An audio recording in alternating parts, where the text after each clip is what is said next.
Okay, let's talk about the red dye and how it's affecting our children. So red dye is literally in everything, and it's basically in all the things that your kids love the most. It's in fruit snacks. I've even heard of it being in meats, some crackers, just a lot of things that you don't even realize that they're putting red dye in. So red dye has been linked to cancers and has been linked to behavioral changes and ADHD in children.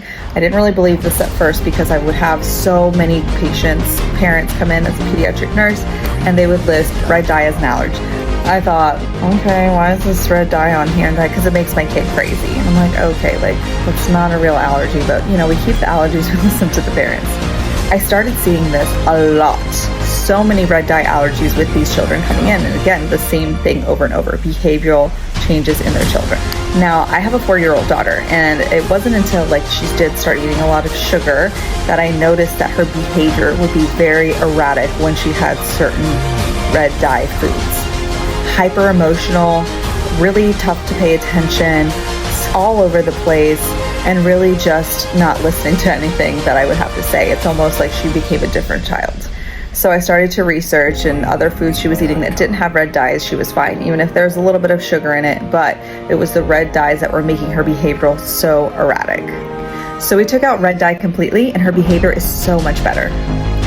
And some kids can have red dyes and it doesn't affect them. I'm not saying completely take red dye out of your child's diet. Again, it's not great for you at all. So if you're thinking about taking it out, that's great.